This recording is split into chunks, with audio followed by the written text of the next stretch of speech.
দেখুন, কেন্দ্রীয় নির্বাচন কমিশন একটি স্বচ্ছ ভোটার তালিকার মধ্যে দিয়ে মানুষকে স্বতঃস্ফূর্তভাবে ভোট দানে অংশগ্রহণ করানোর জন্য যা যা করার সেটা করবেন। পশ্চিমবঙ্গের মানুষ চায় স্বচ্ছ ভোটার তালিকায় ভোট দিতে। মুখ্যমন্ত্রী সম্পর্কে তৃণমূল কংগ্রেস আগে বলতো তিনি সততার প্রতীক, তাহলে যিনি সততার প্রতীক তিনি স্বচ্ছতার প্রতীক হবেন। আমরা তো স্বচ্ছতা চাই।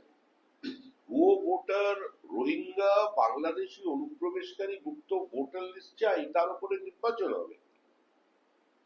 আর বাংলা যখন এগিয়ে, বাংলার যখন এত সাফল্য, 3 গুণ যখন সেখানে কৃষকের রোজগার, তখন নির্বাচনে এত আতঙ্কের কি আছে?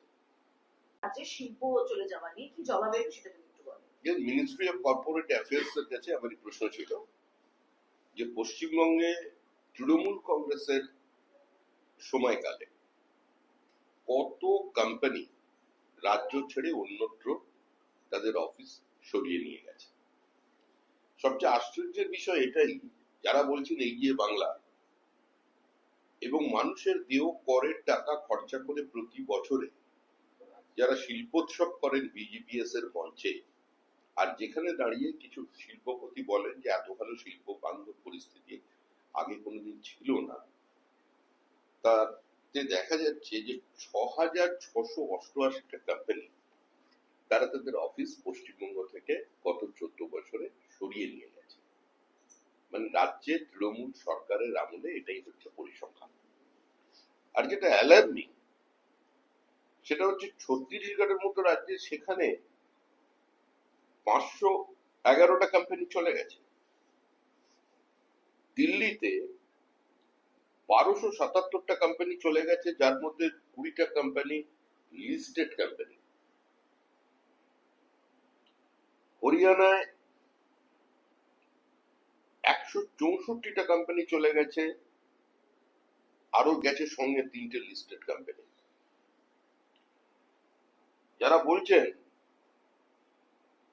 যে বাংলাকে গুজরাট হতে দেব না, সেখানে 423টা কোম্পানি চলে গেছে, যার মধ্যে 14টা কোম্পানি লিস্টেড কোম্পানি।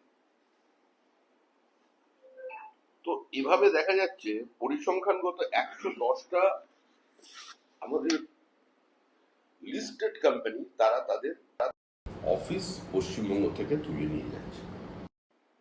এরপরে যিনি বলছেন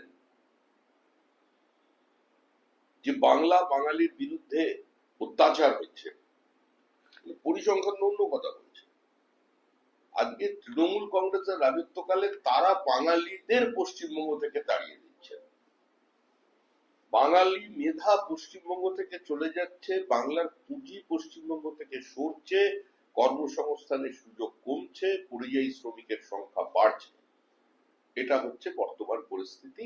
এবং পশ্চিমবঙ্গের আইন শৃঙ্খলা এবং লোয়ার জুডিশিয়ারি যে অবস্থায় পৌঁছেছে, সেখানে এ রাজ্যে বিনিয়োগের উপযুক্ত পরিবেশ বলে কেউ মনে করছেন না।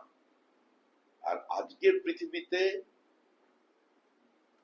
বড় শিল্প ছাড়া, একটি সুস্থ বাণিজ্যিক পরিবেশ তৈরি ছাড়া, প্রতিযোগিতার আবহ ছাড়া কোথাও কোনো বিনিয়োগ হয় না। আজকে এটাই হচ্ছে এই রাজ্যের কঙ্কালসার চিত্র। ত্রিপুরার মতো রাজ্যে পর্যন্ত 3টে কোম্পানি চলে গেছে। উড়িষ্যা 4টে লিস্টেড কোম্পানি উড়িষ্যায় চলে গেছে। 201টা কোম্পানি বাংলা ছেড়ে উড়িষ্যায় পর্যন্ত চলে গেছে তাদের সমস্ত অফিস শিফট করে। তো সমস্ত রাজ্যে পশ্চিমবঙ্গ থেকে বিভিন্ন কোম্পানি ছেড়ে চলে যাচ্ছে। আর পশ্চিমবঙ্গে আমরা যেটা দেখতে পাচ্ছি, সেটা আমরা প্রভু জগন্নাথ দেবকে দেখতে পাচ্ছি, আমরা মা দুর্গাকে কার্নিভালে স্যালুট দিতে দেখতে পাচ্ছি, আমরা পাড়ায় পাড়ায় সমাধান নাকি হবে সমস্যা সেটা দেখতে পাচ্ছি। আসলে তৃণমূল কংগ্রেসটাই পশ্চিমবঙ্গের জন্য সবচেয়ে বড় সমস্যা। সেজন্য পশ্চিমবঙ্গের মানুষ পাড়ায় পাড়ায় সংঘবদ্ধ হয়ে এই সমস্যার সমাধান 2026-এ করে দেবে। তাকে মঞ্চে উঠতে দেওয়া হলো না, তিনি শেষ পর্যন্ত মঞ্চে উঠতে পারবেন। তার জেলার অন্যান্য নেতারা ছিল, পরেশ পাল তাকে ধর্মতলায় বসে থাকতে হলো, তাকেও শেষ পর্যন্ত উঠতে দেওয়া হলো।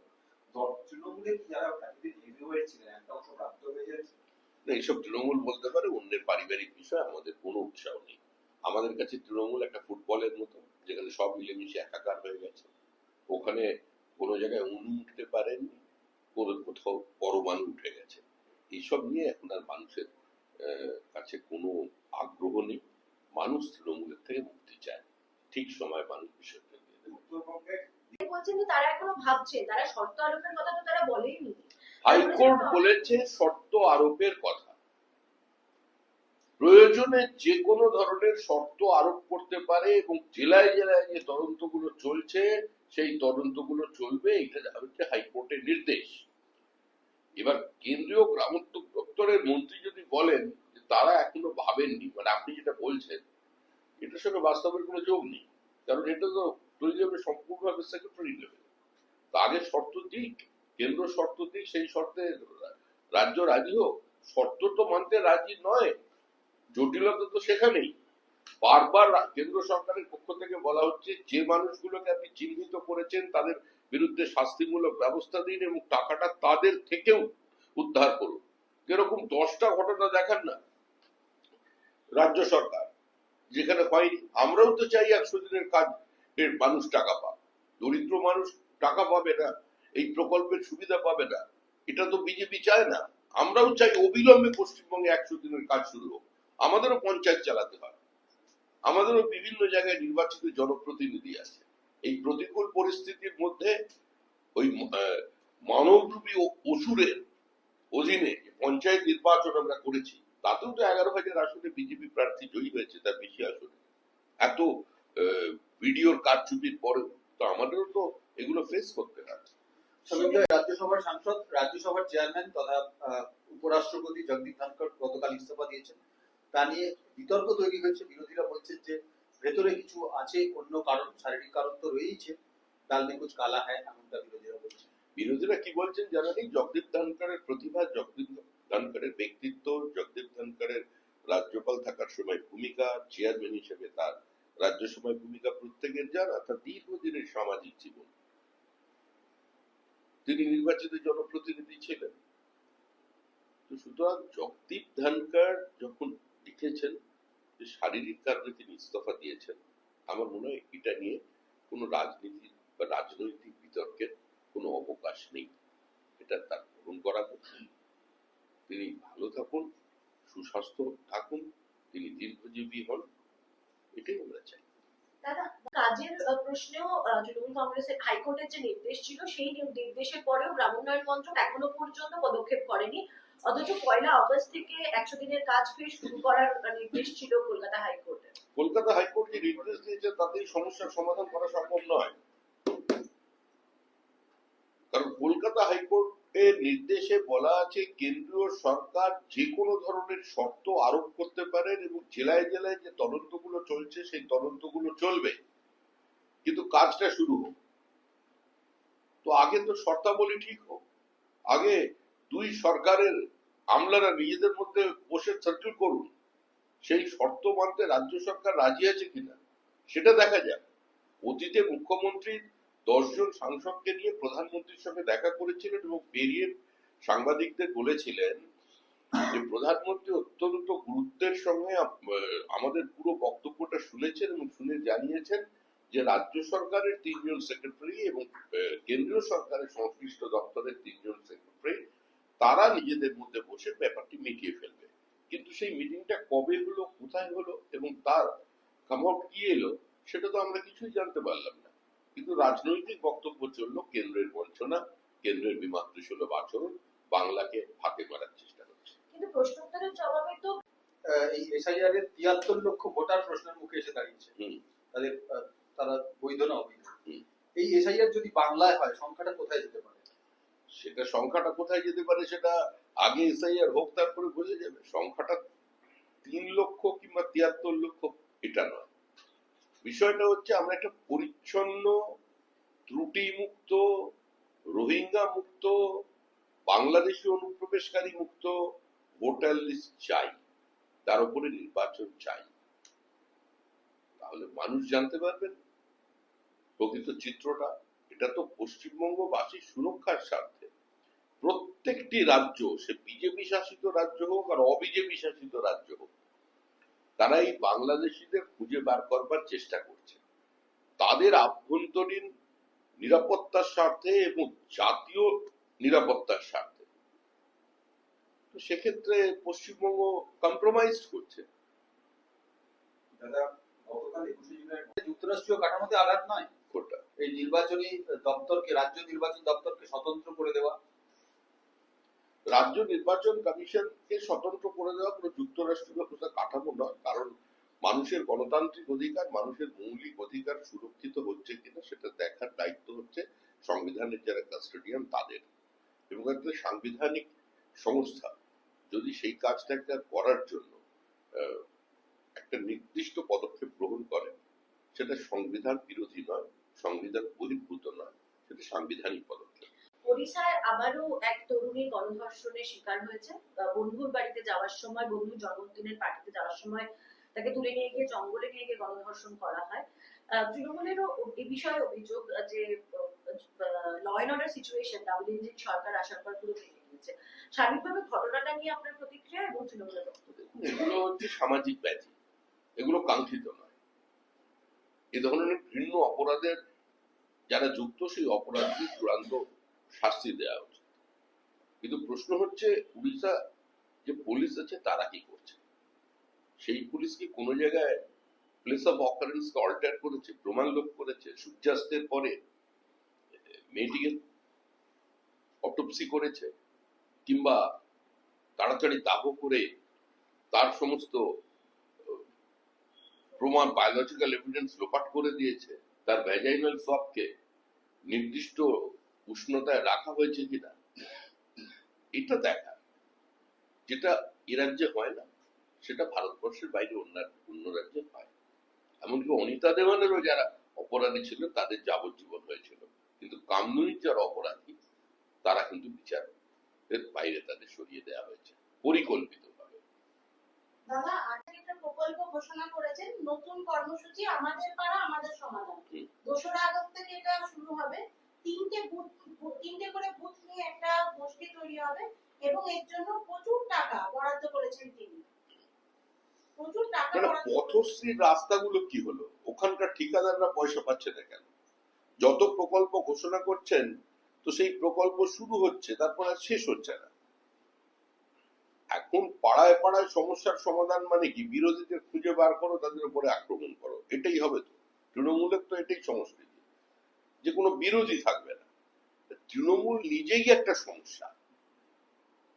সুতরাং এই সমস্যার সমাধান পাড়ায় পাড়ায় মানুষ করে দেবে 2026 সালে।